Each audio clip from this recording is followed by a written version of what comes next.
अलीशा और अखिल अभी कुछ ही दिन पहले मिले थे। अखिल को अलीशा काफी पसंद आ गई थी और जब अखिल ने अलीशा को शादी के लिए पूछा तो अलीशा ने अखिल को शादी के लिए हाँ कह दी। अब जल्दी ही हमारी शादी होने वाली है, तो बताओ शादी के बाद तुम हनीमून पे कहाँ जाना चाहोगी? मुझे पहाड़ बहुत पसंद है। हम किसी ऐसी जगह चलेंगे जहाँ पहाड़ हो। तुम जहाँ कहोगी हम वहीं चलेंगे मेरी जान। मुझे जगह से क्या लेना देना है, मुझे तो बस हनीमून पे तुम्हारा साथ ही चाहिए। अरे रे रे, रुको, सब्र करो। अब तो मुझसे सब्र ही नहीं हो रहा, क्या करूं? ऐसा लगता है अभी तुमसे शादी कर लूं और कल ही हम हनीमून पे निकल जाएं। तुम लड़कों को तो बस एक ही चीज सोचती है, सारे लड़के एक जैसे होते हैं। अब तुम जैसी इतनी खूबसूरत लड़की से शादी हो रही है तो इतना रोमांटिक होना तो बनता है मेरा। बातें बनाना तो कोई तुमसे सीखे अखिल। ठीक है, मैं हनीमून के लिए इंतजार कर लेता हूँ, पर हनीमून में तुम्हारी एक नहीं चलने दूंगा। अच्छा ठीक है, अब मैं चलती हूँ, शादी की तैयारियाँ भी तो करनी है। अखिल और अलीशा अपने आने वाली नई दुनिया के सारे सपने देख रहे थे और देखते ही देखते उनकी शादी का वो हसीन दिन भी आ ही गया, जहाँ उन दोनों ने 7 पैरों के साथ साथ जीने मरने की कस्में खा ली थी। अलीशा, आज मैं बहुत ज्यादा खुश हूँ। मैं बता नहीं सकता कि मैं कितना एक्साइटेड हूँ तुम्हारे साथ अपनी जिंदगी बिताने के लिए। मैं भी बहुत खुश हूँ तुम्हें अपने जीवन साथी के रूप में पाकर अखिल। तो अब तो मैं सब कुछ कर सकता हूँ ना तुम्हारे साथ। अब तो हमारी शादी भी हो गई है। अरे तुम्हें याद नहीं मैंने क्या कहा था? ये सब हनीमून पे चलने के बाद। तुमने पहाड़ों की टिकट्स निकलवा ली? ठीक है, तुम अपने कपड़े बांधो, हम कल सुबह ही निकल जाते हैं। ठीक है, लेकिन वादा करो कि तुम वहाँ मुझे नहीं रोकोगी। अरे बिल्कुल नहीं, वहाँ तुम्हारा जो मन करे तुम मेरे साथ कर सकते हो। ठीक है, अब चलो जल्दी से सो जाओ, कल सुबह हमें निकलना भी तो है। अखिल और अलीशा दूसरी सुबह ही अपने हनीमून के लिए निकल जाते हैं। वो जगह बिल्कुल अलीशा के सपनों की जगह जैसी ही थी, जैसा उसने सोचा था अपना हनीमून। ये जगह बिल्कुल वैसी ही थी। तो बताओ कैसी लगी तुम्हें ये जगह? सच कहूँ अखिल, मैं हमेशा से ऐसी जगह पर आना चाहती थी। Thank you so much. चलो अब हम अपने होटल में चलते हैं। मैंने हम दोनों के हनीमून के लिए एक स्पेशल रूम बुक करवाया है। हाँ चलो ना। जी सर, आपने जो स्पेशल कमरा कहा था वो बिल्कुल रेडी है। ठीक है, चलो, और आप ध्यान रखिएगा कि कोई भी हमें डिस्टर्ब ना करे, कोई रूम सर्विस भी नहीं। ठीक है सर, आप निश्चिंत रहिए, आपको कोई भी डिस्टर्ब नहीं करेगा। आओ अलीशा। अलीशा और अखिल रूम में पहुंचते हैं। अखिल ने बहुत ही रोमांटिक तरीके से पूरे कमरे को सजवाया था। अखिल, ये सब तुमने मेरे लिए किया है? सब कुछ सच में बहुत सुंदर लग रहा है। पर इन सब से ज्यादा सुंदर तुम लग रही हो।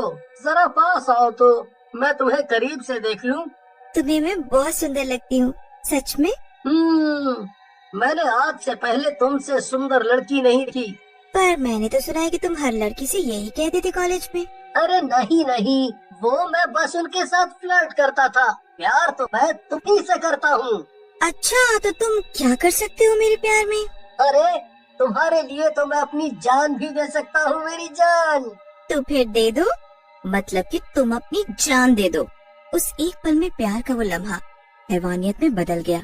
अलीशा ने अखिल को उस कमरे की खिड़की से नीचे फेंक दिया, जिससे अखिल की मौत हो गई। मुझे तो अब इंतजार ही नहीं हो रहा तुमसे शादी करने का कमल। मैं भी तुमसे शादी करने के लिए बहुत उतावला हो रहा हूँ अलीशा। अच्छा तुम बताओ, तुम हनीमून पर कहाँ जाना चाहोगी? मुझे पहाड़ बहुत पसंद है। हम किसी ऐसी जगह चलेंगे जहाँ बड़े बड़े पहाड़ हो, ठीक है? तुम जहाँ कहोगी हम वहाँ ही चलेंगे। मेरे लिए तो तुम्हारा साथ ही। अब मैं चलती हूँ, शादी की तैयारियाँ भी तो करनी है। ठीक है। अलीशा की शादी कमल के साथ होने वाली थी। दोनों के घरों में शादी की तैयारियाँ पूरी हो चुकी थी और अब दोनों शादी के पवित्र बंधन में बंधने वाले थे। अलीशा, जब से तुम मेरी जिंदगी में आई हो तब से मेरी जिंदगी ही बदल गई है। अब तो तुम्हारी जिंदगी और भी बदलने वाली है। मैं हमारे हनीमून के लिए बहुत ज्यादा एक्साइटेड हूँ। तुमसे ज्यादा हनीमून पर जाने के लिए मैं एक्साइटेड हूँ। तुम्हें नहीं पता मैंने इस दिन का कितना इंतजार किया है। सच? और तुम्हें पता है मैंने एक ऐसी जगह पर हमारा हनीमून प्लान किया है जो जगह तुम्हें बहुत पसंद आएगी। अच्छा, तो आज शादी हो जाने के बाद हम कल सुबह ही अपने हनीमून के लिए निकल जाएंगे। कमल के साथ अलीशा की शादी होने के बाद दोनों अगली सुबह अपने हनीमून के लिए निकल गए।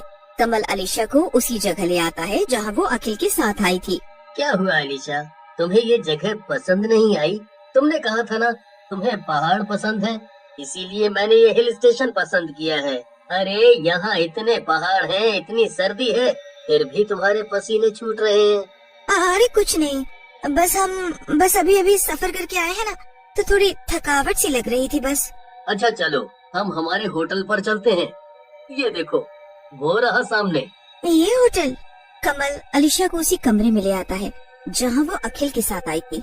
उस कमरे को देखकर वो थोड़ी घबरा गई थी। तुम्हारी तबीयत ठीक नहीं है क्या? तुम्हारे चेहरे का रंग क्यों उड़ सा गया है? नहीं, मैं क्या तुमसे छुपाऊंगी कमल। यहाँ हमारा हनीमून है, पर तुम खुश नहीं लग रही हो मुझे। कोई बात है क्या जो तुम मुझसे छुपा रही हो? अच्छा, तो ये सब छोड़ो, तुम बताओ तुमने क्या सोचा है हमारे हनीमून के बारे में? अब तुम्हें क्या बताऊं कि इस दिन का मैंने इतना इंतजार किया है अलीशा। मैंने तुम्हारे लिए एक कविता भी लिखी है, सुनाओ तुम्हें।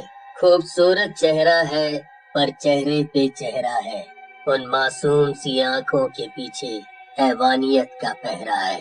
उसके हाथों से हुए कई कत्ल आज तक, लेकिन आज एक जमाने के बाद उसका भी वही हाल होने वाला है। कमल, ये कैसी कविता है? क्या कहना चाहते हो तुम? अब ये नाटक करने की कोई जरूरत नहीं, समझी? बताओ क्यों मारा था तुमने अखिल को? अखिल? अखिल मेरा भाई था। इस बार तुमने मुझे नहीं फंसाया, मैंने तुम्हें अपने जाल में फंसाया है। तुम्हें लगता है कि तुम एक चुड़ैल को फंसा सकते हो? तुम एक चुड़ैल हो? क्यों किया तुमने ये सब? तुम सुनना चाहते हो तो सुनो। कुछ साल पहले मेरी शादी मेरे पिता के दोस्त के बेटे के साथ हुई थी। हम दोनों बहुत खुश थे और अपने हनीमून के लिए पहाड़ों के हिल स्टेशन पर गए थे। हम दोनों अपने प्यार की दुनिया में खुश थे, लेकिन मुझे क्या पता था कि मेरे पति के अरमान पूरे हो जाने के बाद वो अपना असली रंग दिखा देगा। मेरे पति का किसी और लड़की के साथ चक्कर चल रहा था और जब मैंने उनसे जवाब मांगा तो उसने मुझे इसी खिड़की से नीचे फेंक दिया। तुम्हारे साथ जो हुआ वो सही नहीं था, लेकिन ये जो हर किसी के साथ करती आई हो वो बिल्कुल भी सही नहीं है। शायद तुम सही कह रहे हो। मैंने अपने बदले की आग में न जाने कितने लोगों की जान ले ली। वो इसलिए कि अभी तक तुम्हारी लाश का अंतिम संस्कार नहीं हुआ है और तुम्हें कोई ऐसा नहीं मिला जो तुम्हारी इज्जत करता हो।